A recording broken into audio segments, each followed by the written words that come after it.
looking at a woman who was publicly silent for a decade. Obviously, that's changed, but only recently. It was several months ago that I gave my very first major public talk at the Forbes 30 Under 30 Summit. 1,500 brilliant people, all under the age of 30. That meant that in 1998, the oldest among the group were only 14, and the youngest just 4.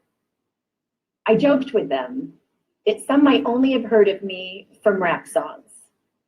Yes, I'm in rap songs. Almost 40 rap songs.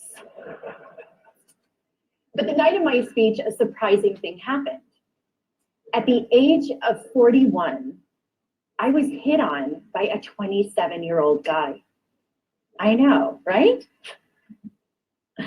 He was charming and I was flattered and I declined. You know what his unsuccessful pickup line was? He could make me feel 22 again.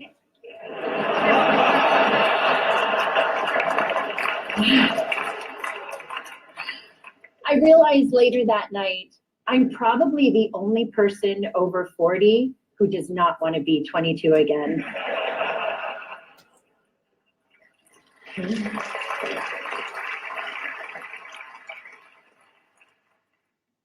At the age of 22, I fell in love with my boss. And at the age of 24, I learned the devastating consequences. Can I see a show of hands of anyone here who didn't make a mistake or do something they regretted at 22? Yep, that's what I thought. So like me at 22, a few of you may have also taken wrong turns and fallen in love with the wrong person, maybe even your boss. Unlike me though, your boss probably wasn't the President of the United States of America. Of course, life is full of surprises. Not a day goes by that I'm not reminded of my mistake, and I regret that mistake deeply. In 1998, after having been swept up into an improbable romance, I was then swept up into the eye of a political, legal, and media maelstrom like we had never seen before. Remember, just a few years earlier, news was consumed from just 3 places: reading a newspaper or magazine, listening to the radio, or watching television. That was it. But that wasn't my fate.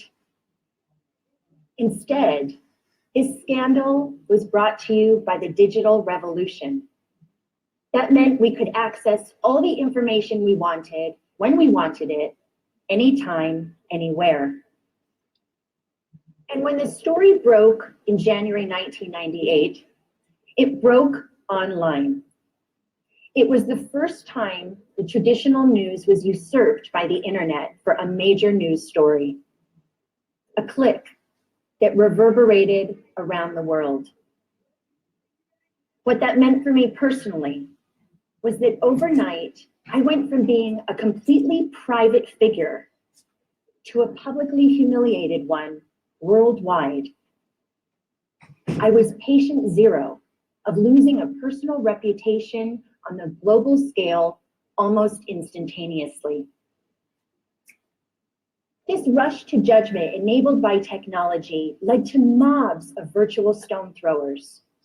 Granted, it was before social media, but people could still comment online, email stories, and of course, email cruel jokes. News sources plastered photos of me all over to sell newspapers, banner ads online, and to keep people tuned to the TV. Do you recall a particular image of me, say, wearing a beret? Now, I admit I made mistakes, especially wearing that beret. But the attention and judgment that I received